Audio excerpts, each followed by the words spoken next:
नमस्कार दोस्तों, मैं हूं इस समय श्रीलंका के कैंडी में। और कैंडी में इस समय जो भगवान बुद्ध का दांत रखा हुआ है उस टेंपल के सामने हूं। पीछे आप देख सकते हैं, यहाँ पर जो टेंपल है ये भगवान बुद्ध के दांत यहाँ पर रखा हुआ है, बायां दांत।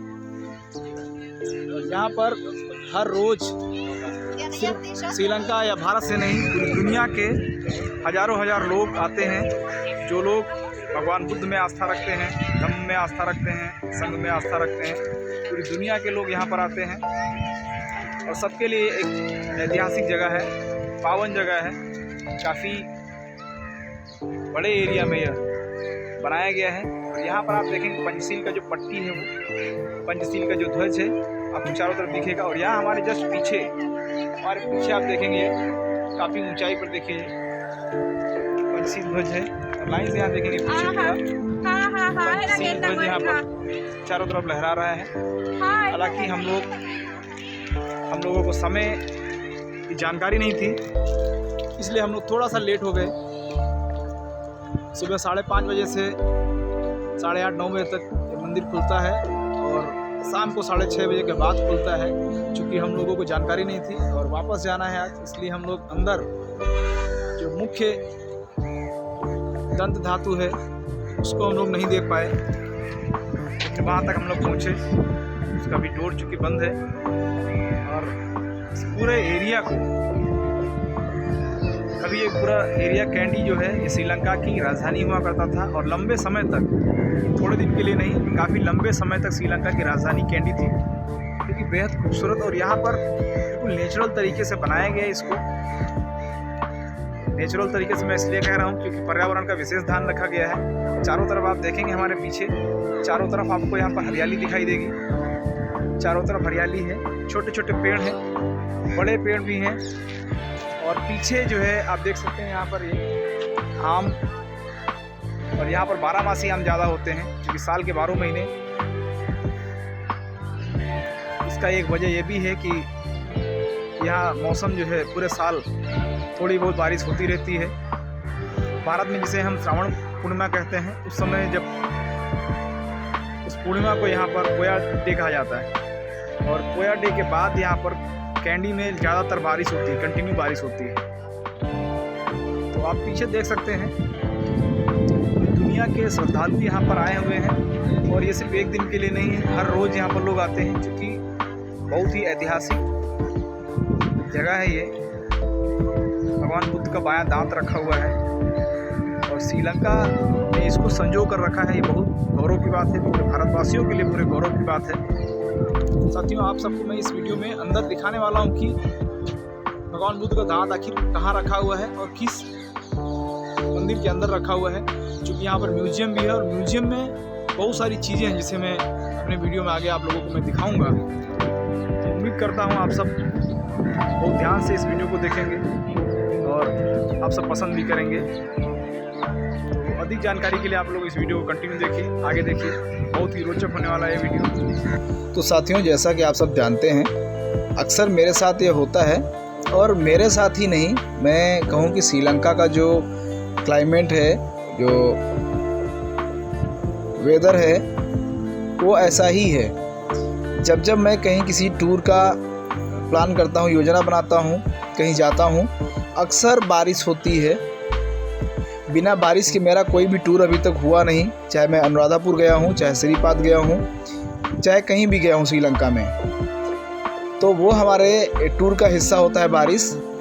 और यहाँ एक बार फिर हम लोगों ने जब कैंडी टूर का प्लान बनाया, उस समय मौसम अच्छा था और पूरे रास्ते भर, मैंने पिछले वीडियो में आप सबको दिखाया कि पूरे रास्ते भर बारिश होती हुई, बारिश के बीच में ही हम लोग यहाँ पहुँचे हैं। तो जैसा कि मैंने अभी आपको बताया कि ये भगवान बुद्ध का जो दंत धातु है, बायां दांत जो रखा हुआ है, वो प्रमुख मंदिर है कैंडी का। श्रीलंका के टूरिस्ट प्लेसों में से एक है वो, बहुत पावन और पवित्र जगह है। तो वहाँ पर जो आसपास का एरिया है, जो आसपास का वातावरण है, वो सब आप सबको मैं दिखाने वाला हूँ। आप ये देखेंगे कैंडी झील जो है काफ़ी फेमस है। और यहाँ पर एक एक मछली, बहुत बड़ी बड़ी मछली हैं यहाँ पर, और कोई भी व्यक्ति उनको नुकसान नहीं पहुँचा सकता है।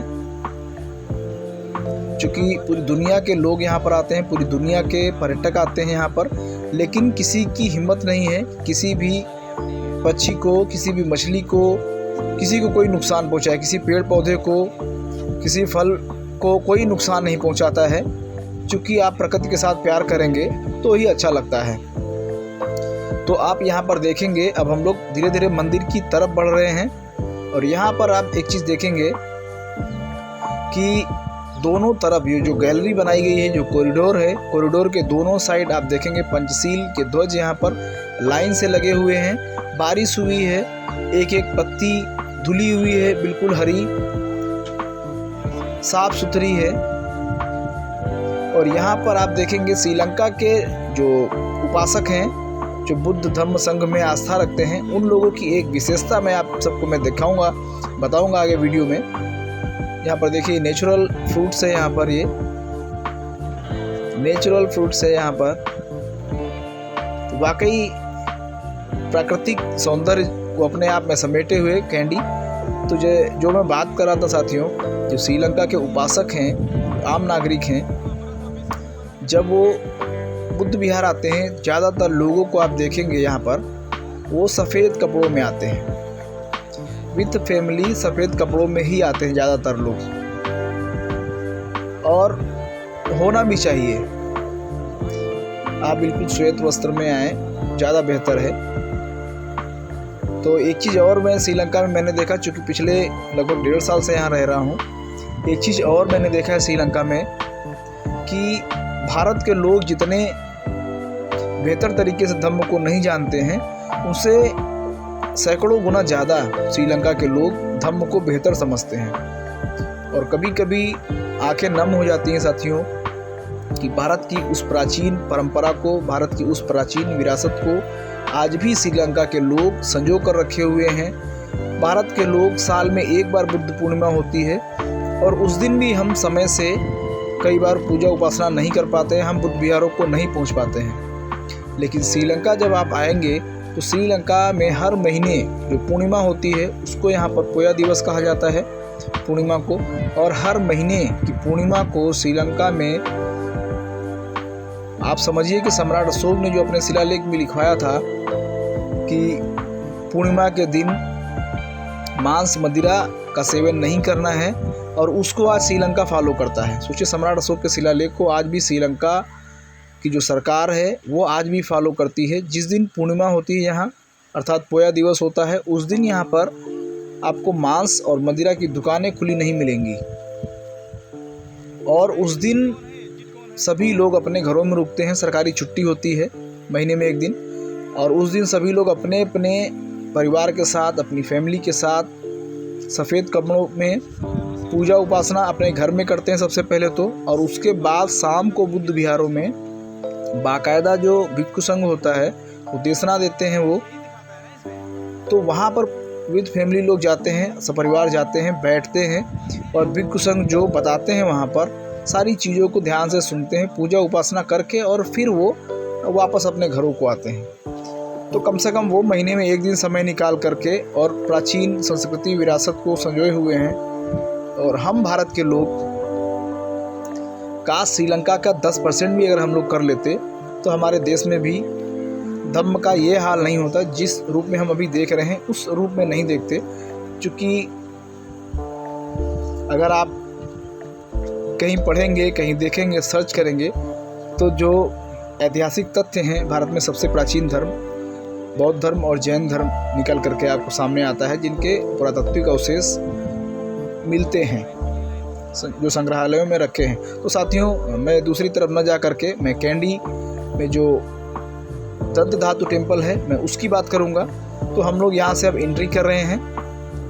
आप देख सकते हैं यहाँ पर एंट्री का एक सीधा सा सिस्टम है। अगर आप टूरिस्ट वीज़ा पे आए हुए हैं तो टूरिस्टों के लिए एक अलग व्यवस्था है, और जो नॉर्मल है यहाँ पर आप देखेंगे, आप हाथी को बहुत यहाँ पर शुभ माना जाता है, मंगल माना जाता है। आप हर जगह आपको हाथी दिखाई देंगे। साथियों, जैसा मैं कह रहा था कि अगर आप टूरिस्ट वीज़ा पे आ रहे हैं यहाँ पर, तो जो अन्य टूरिस्टों के लिए फ़ीस होता है वो आपको पे करना है।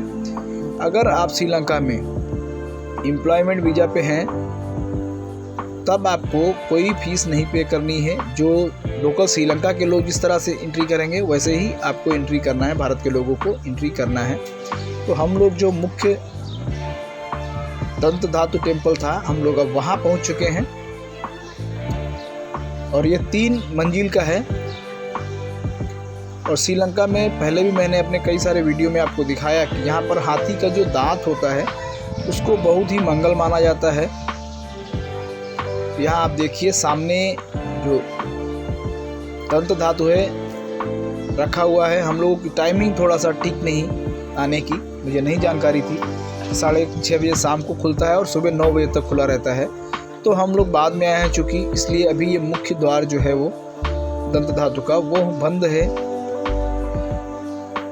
हम लोग उस जगह तक पहुँचे, अब सबको दिखाने का प्रयास किया। और इस मंदिर में क्या कुछ है, सेकेंड फ्लोर में चलते हैं, वहाँ आपको दिखाते हैं। यहाँ साथियों एक चीज़ ये है कि जो जितने कॉलम हैं और उनमें जो नक्काशी है बेहद गजब की है, बेहद खूबसूरत है यहाँ पर नक्काशी।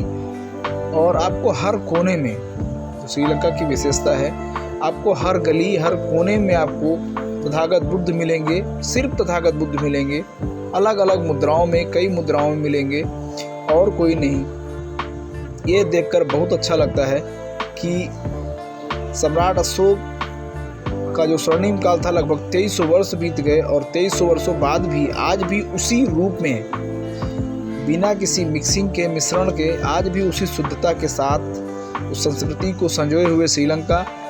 और आज भी जब यहाँ त्रिशरण पंचशील होता है, बुद्ध वंदना होती है, तो श्रीलंका के लोग पाली भाषा में करते हैं, जबकि इनकी जो मूल भाषा है वह पाली प्राकृत नहीं है, सिंगल है। सिंगल भाषा में लोग बातचीत करते हैं, लेकिन जब बुद्ध वंदना त्रिशरण पंचशील करना होता है तब वो पाली प्राकृत में करते हैं। तो इससे बड़ा गौरव, इससे बड़ा सम्मान, इससे बड़ी गर्व की बात भारत के लिए क्या होगी कि आपकी संस्कृति, आपकी सभ्यता, आपकी मूल भाषा जो प्राचीन भाषा है उसको श्रीलंका आज भी संजो कर रखा हुआ है। साथियों मैं श्रीलंका के जितने भी ऐतिहासिक धार्मिक स्थल हैं प्रयास करता हूँ वो सब जगह जाऊँ और सब जगह अपने वीडियो के माध्यम से साथियों आप सबको मैं दिखाऊँ। तो आप सब देख सकते हैं यही वह जगह है जहाँ पे भगवान बुद्ध का जो दांत है वो रखा हुआ है।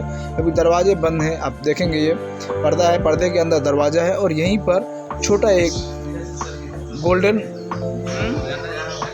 छोटा सा स्तूप है और उस स्तूप के अंदर यहाँ पर भगवान बुद्ध का दंत धातु रखा हुआ है।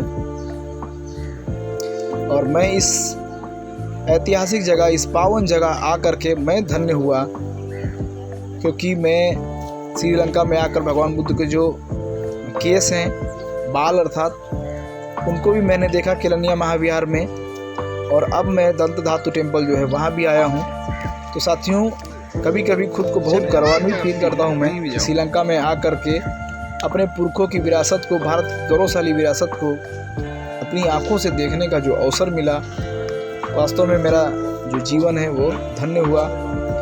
उम्मीद करता हूँ आप सबको ये वीडियो बहुत पसंद आया होगा। और आप सबसे एक शिकायत है, बहुत सारे साथी हमारे वीडियो देखते हैं लेकिन लाइक नहीं करते हैं। भाई लाइक करने में आपका कुछ पैसा खर्च नहीं होने वाला है, आपके लाइक से थोड़ा सा हमको एनर्जी मिलती है, ऊर्जा मिलती है।